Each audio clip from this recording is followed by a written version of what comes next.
आपला पहिला डेटा आपल्याकडे जर येत असेल तर आपण पहिला डेटा घेऊया.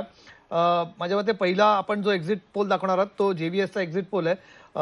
जनमत माझ्या मते त्यांचा सर्वे आपल्याकडे समोर आकडे असेल तर आपण तो पहिला आकडेवारी समोर देऊया, कारण अनेक प्रेक्षकांना मुंबईची ही आकडेवारी बघायची आहे. मुंबईचा जनमतचा जेव्हीसीच्या एक्झिट पोलनुसार महायुतीला 138 जागा मिळताना दिसत आहेत. ठाकरेंच्या युतीला सेना मनसेला सुद्धा कसं यश मिळतं आपण हे बघूया. ती आकडेवारी पुन्हा दाखवूया. काँग्रेस आणि वंचितला तिथे पुन्हा एकदा आकडेवारी आपण बघूया. इथे जेव्हीसीच्या पोलनुसार महायुतीला 138 जागा मिळताना दिसत आहेत.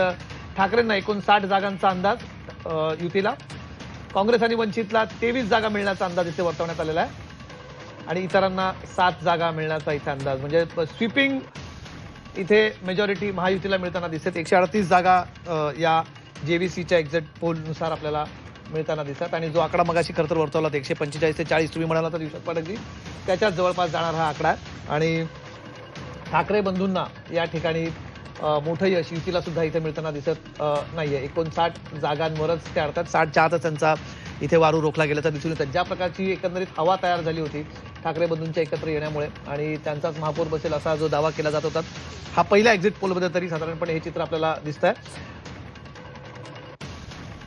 ठाकरेंच्या सेनेला आणि मनसे दोन्ही मिळून 59 जागा, म्हणजे गेल्या आपण बघितलं 2017च्या महापालिकेमध्ये जे आकडे होते शिवसेनेच्या स्वतःच्या 84 जागा होत्या आणि आता ठाकरे सोबत असताना सुद्धा हा आकडा कमी होताना इथे दिसतोय. सुषमाजी, तुमची प्रतिक्रिया. आता मी याच्यावर ठिकाणी हे एक्झिट पोलचे आकडे आहेत, पण तुम्हाला हे आकडे रिअलिस्टिक वाटतात? 59 जागा या जेव्हीसीचा एक्झिट पोल आहे. नाही नाही नाही आकडे आकडे काय वाटतात त्यापेक्षा मला एका संपादकाची मांडणी कशी वाटते त्यावर जरा बोललं पाहिजे. बिलकुल. संपादक महोदय बोलताना असं म्हणतायत की ठाकरेंनी असा एक गवगवा केला होता आणि त्याला तडा जात असताना दिसत आहे.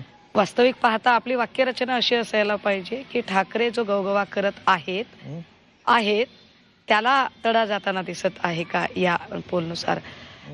गवगवा करत होते असं जेव्हा तुम्ही म्हणता त्यावेळेला तुम्ही हा निकाल असाच लागणार आहे हे गृहीत धरलं अंदाज आहे.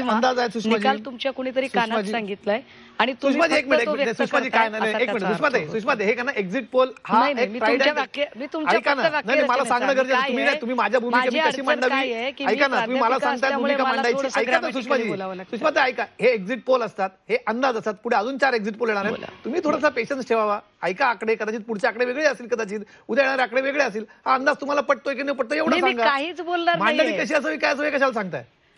तुम्हाला सांगू का? ऐका मी तुम्हाला सांगू का? बोला ना. तुमच्या या संपूर्ण चर्चेत एकाच्याही बोलण्याला चांगल्या किंवा वाईट कुठल्याही बोलण्याला मी काहीही प्रतिवाद करणार नाहीये. त्यामुळे ओके ठीक आहे चला. नाही, तुम्हाला आकडे जर वाटत तुम्ही सांगा ना, रिअलिस्टिक वाटत असेल तर का, किंवा नसतील वाटते तरी का?